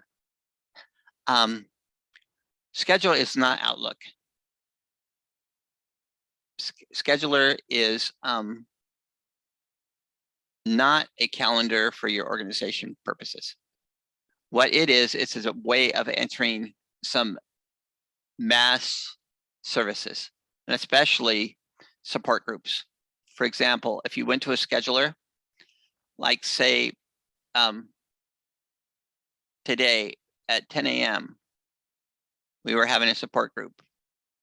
You could either double click it like that to create a group, or you could do a new support group. But once you got in there, you can come up and you're in a service group. This looks familiar. The advocate who's in charge, you could do a data service, start time, duration. Let's say this was a 1 hour support group. Service type, we're going to say it's emotional support and safety services. We're going to say that it's support groups includes peer. Region of service, I'm in the Willamette Valley. County of service, Marion.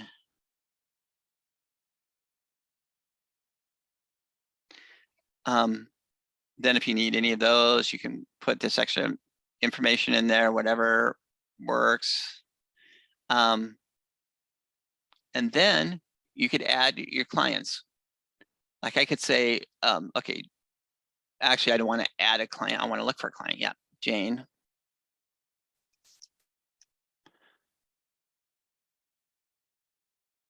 There's an easier way of doing this. Let me close that. I did it the hard way. Click here to add a new row.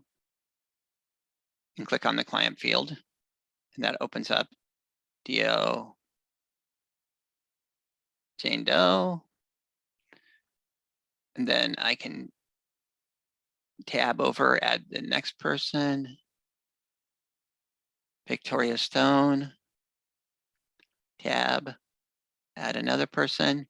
So you could add all your staff, or all the person attending, sorry. And once you're done, great. Then you can come down here and there's this group note thing. You can say, this was a wonderful session. And you can save this.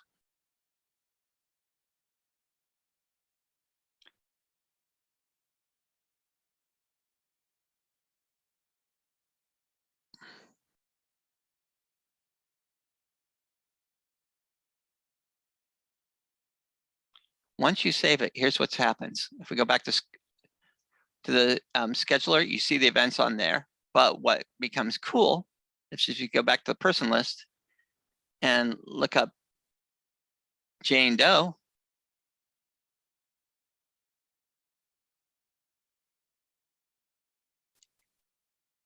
and go to her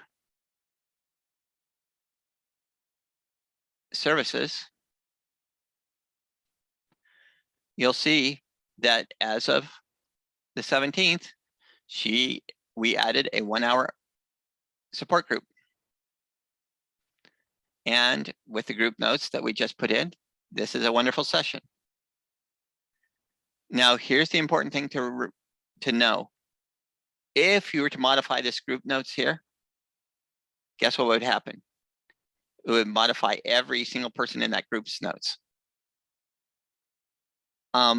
If you want to add something just on for Jane, you would add it on over here in individual notes. You can add individual notes here to her record that will pertain just to her, but all group notes are always group notes. But this is a great way to enter any of your support groups, anything that's a group service and you want to enter them fast. This allows you to put it on everybody's records in one shot. Any questions about that?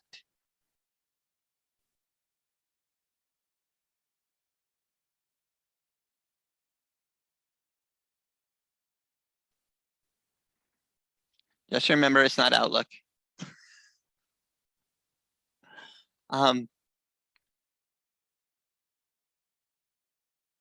And let's see, let me check the time here. I keep covering up my clock as I move things around. Okay, we have 15 minutes left. The only other thing that's in here, and I'll show you real quick, there's other things, but this is the other main thing, would be outcome surveys. It's 2 categories. Outcome surveys has a little bit of a problem because you have to track the surveys, but you also have to track the amount of surveys that were distributed. So there's 2 different areas. Surveys distributed is pretty straightforward. You would come every time you would distribute a batch of surveys, and you could do this weekly, you could do it whenever, but you would come in here and give the date, the type of survey, like support group, amount distributed, 15. And then you would hit save and close. And you do that. This keeps track of, during a period of time, how many surveys were distributed. Now, when you get surveys back, this is a little clunky, but it's, you would need to have a person on staff who enters those surveys. And you get the surveys back, and basically they would do new survey, outcome data, and here is basically the straight outcome data survey from this that the state wants us to use. It's a date, and for each slip of paper you get back, each survey from the person, you would put in the date, you would put the survey type, whether it's counseling, shelter, support group, non-shelter. Score is only internal use. If you want to do an overall score, that's there for you. Otherwise, that can be skipped. Otherwise, the 3 questions, they're slightly different at the state level than the federal. The federal level tends to do 2 or 3 questions. State does 5 levels. They want a little more granularity. But the servers provided by this program help me make informed choices. Strongly agree, agree, disagree, strongly disagree, or no opinion. After working with this agency, I have some new ideas how to stay safe. And I know more about the resources, and enter that for that person, and then hit save and new, and just go through the stack, entering however many you have. And if you had distributed 15 and you got 10 back, that's going to show up, because in this time period, that's how they were received. Now, even though there's more selections here for the state, we've already got it mapped, so it will feed to the federal reports fine. So you don't have to worry about that. You don't have to use this, but this makes it easy. If you want to track it on your own somehow, no problem with that.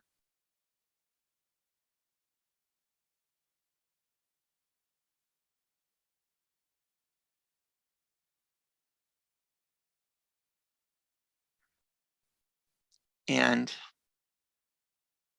that takes us up to where we've got reports and admin stuff for next week to do. Any other questions about today? Did you guys feel like it was clear enough for you to?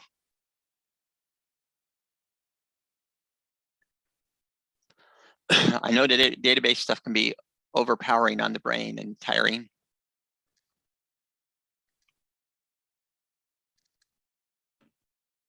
Thank you. Oh, you're welcome. Yeah. Yes, thank you very much, Vanessa. I actually learned a lot today, and I've got a coworker to train on how to use the database. And so I feel a lot more confident in using it myself, but then the anxiety of behind having to train somebody that has never done this kind of job before, that's a little lower, not a lot lower, but a little bit.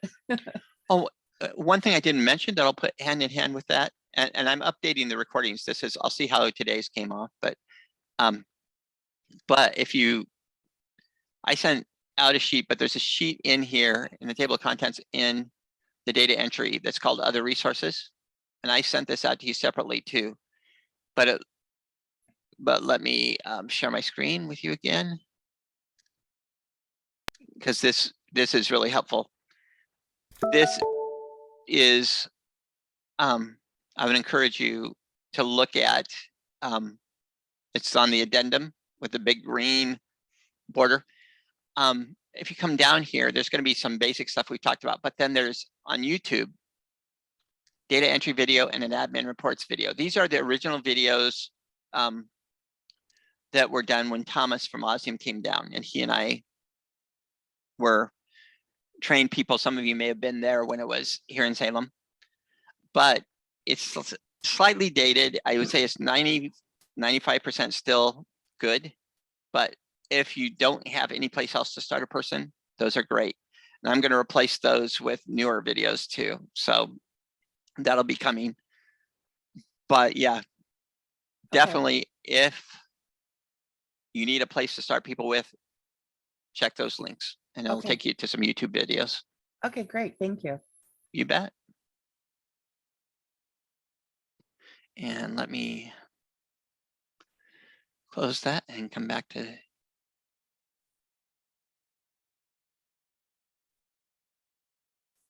stopping the share.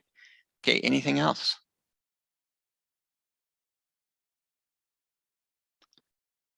Well, I'm going to be seeing some of you again next Wednesday at 1, if you're in that training, which will be awesome. That one normally goes 2 to 2.5 hours, but if you have lots of questions, we'll go deeper.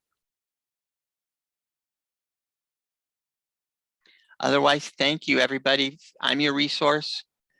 Email me, call me whenever you need, and we will keep you going.